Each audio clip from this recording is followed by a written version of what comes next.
एक बार एक भक्त हर रोज मंदिर आता था, श्रद्धा भाव से मंदिर में काम करता था। उसको हर रोज भगवान के दर्शन हो।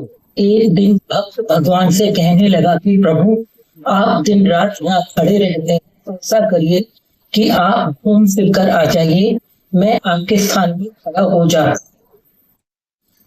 के बार बार आग्रह करने पर भगवान बोले, चलो ठीक है, लेकिन तुम चुपचाप यहाँ खड़े रहना। कोई भी भक्त आए, विनती करे, पुकारे, पर तुम कुछ भी मत करना। सही गलत होते देख लेना, लेकिन अपना निर्णय मत देना। मैंने मंदिर में आने वाले हर भक्त के लिए उचित प्रबंध पहले से किया हुआ।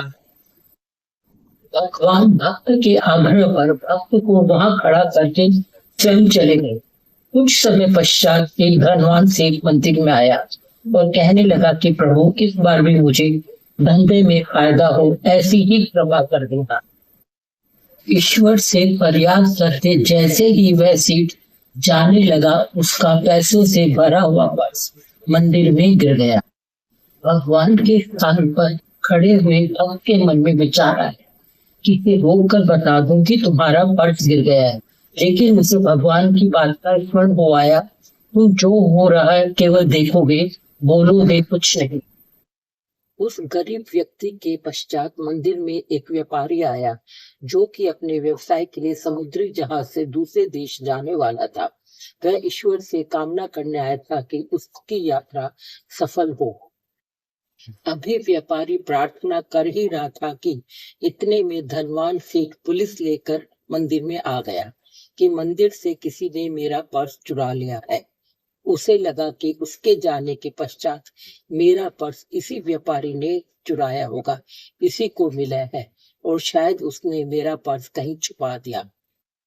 भगवान के स्थान पर खड़ा हुआ भक्त बोल पड़ा कि पर्स तो उस गरीब आदमी ने उठाया है, जिसकी पत्नी बीमार है। यह व्यापारी तो निर्दोष है। पुलिस वालों ने उसी समय उस व्यक्ति को छोड़ दिया और उस गरीब को पकड़ने के लिए चले गए। भगवान जब वापस आए तो भक्त ने सारा घटनाक्रम उनको सुनाया। उसे लगा कि भगवान इसे इस कार्य के लिए शाबाशी देंगे, लेकिन भगवान कहने लगे, मैंने तुमसे कहा था तुम चुपचाप खड़े रहना, कुछ नहीं बोलोगे, पर तुमने बीच में बोलकर सब कुछ गड़बड़ कर दिया। भगवान ने भक्त को समझाया, सेठ उल्टा सीधा करके धन अर्जित करता है। उस गरीब की पत्नी का इलाज उसके पैसे से हो जाता तो अनजाने में ही सही उसे उसका पुण्य मिल जाता, पर तुमने उसके भाग्य से यह भी हटा दिया। दूसरी बात, इतने पैसे खो जाने से सेठ की धन संपदा में कोई फर्क नहीं पड़ता, लेकिन गरीब के लिए वह धन बहुमूल्य था। उसकी पत्नी बच जाती और कुछ दिनों के लिए उसके घर का राशन भी चल जाता।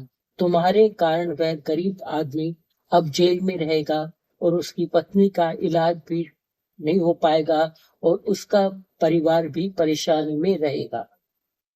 उस व्यापारी को आज समुद्री जहाज से यात्रा करनी थी, लेकिन आज समुद्र में तूफान आने वाला है। जिसमें यह यात्रा करने वाला है वह जहाज डूबने वाला है। अगर वह आज जेल चला जाता तो सफर नहीं कर पाता और वह समुद्र में डूबने से बच जाता।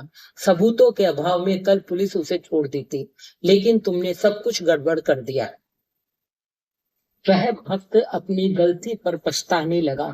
मित्रों, सच ही कहते हैं, ईश्वर जो करता है अच्छे के लिए करता है। हमारे साथ जीवन में कई बार ऐसा होता है, जब कोई विषय परिस्थिति आती है, तब हम झट से ईश्वर को लाना देना शुरू कर देते हैं कि हे भगवान, मेरे साथ ही ऐसा क्यों किया। लेकिन कुछ समय बाद हमें लगता है कि अगर हमें उस समय ईश्वर ने ऐसे हालातों में नहीं डाला होता तो हम कामयाब नहीं हो पाते। जय श्री कृष्ण।